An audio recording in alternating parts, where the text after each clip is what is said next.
ज़ारा शादी के बाद बदल जाती है और वो अपने मुलाजिमों को बहुत जलील करती है, हर टाइम उनसे लड़ती रहती है और उसका शोहर ये सब देखता है।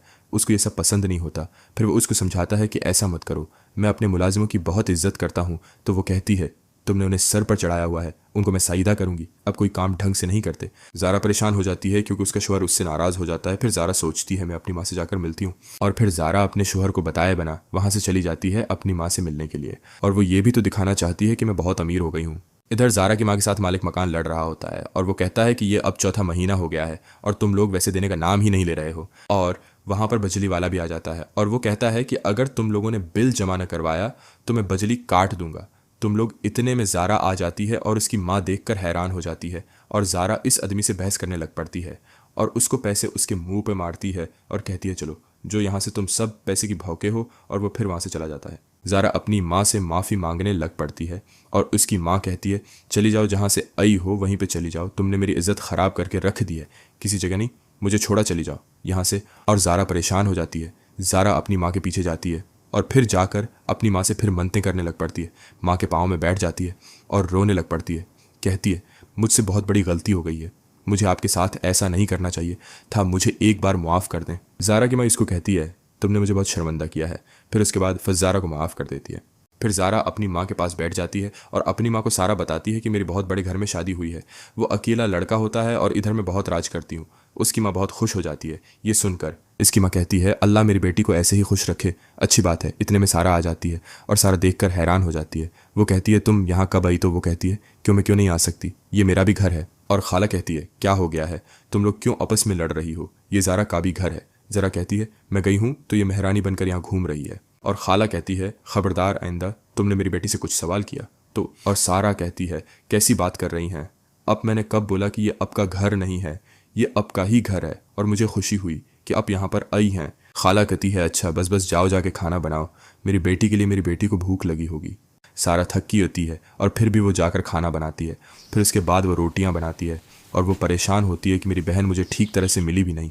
ज़ारा अपनी माँ से बातें कर रही होती है और सारा खाना लगाती है। फिर ज़रा खाना खाती है। ज़रा खाना खाकर वहाँ से फिर चली जाती है और सारा और उसकी खाला ये दोनों उसको बाय बाय करती हैं और वो बड़ी गाड़ी में चली जाती है। और सारा और उसकी खाला अंदर हो जाती हैं। औरत सारा अपने काम करने लग पड़ती है और जब ज़ारा घर आती है तो उसका शोहर उससे पूछता है कि तुम कहाँ गई थी, मुझसे पूछे बिना। तो वो कहती है कि मैं अपनी आमी के घर गई थी। तो शोहर उसका कहता है तुमने मुझे तो बताया नहीं, मैं भी तुम्हारे साथ चलता। वो कहती है नहीं, मेरा बस अचानक ही प्लान बना तो मैं चली गई। और फिर वो वहाँ से चली जाती है अपने रोम में और उसका शोहर हैरान होता है कि उसको चाहिए था मुझे साथ लेकर जाती, पर ये तो अकेले ही चली गई, मुझे कुछ समझती ही नहीं। इसी रात बहुत से गाँव में सैलाब आ जाता है और खाला और सारा के गाँव में भी सैलाब आ रहा होता है और लोग शोर मचाना शुरू कर देते हैं सैलाब आ रहा है।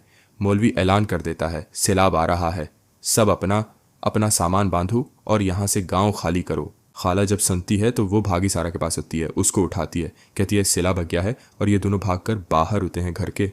वहाँ पर बहुत शोर होता है, लोग अपने सामान घरों में से ज़रूरत के निकाल रहे होते हैं और बांध रहे होते हैं। फिर ये भागकर अपने सहन में आती हैं और ये भी सामान बांधना शुरू कर देती हैं। खाला अपनी बेटी को फ़ोन करती है, सारा कूर कहती है कि हम बहुत ख़तरे में हैं, गांव खाली करने का बोल रहे हैं, सैलाब आया है तो तुम आ जाओ जल्दी। तो उसकी बेटी कहती है आप लोग रके में आती हूँ, आप लोगों ने कहीं नहीं जाना। सारा कहती है खला हम कहाँ पर जाएंगे।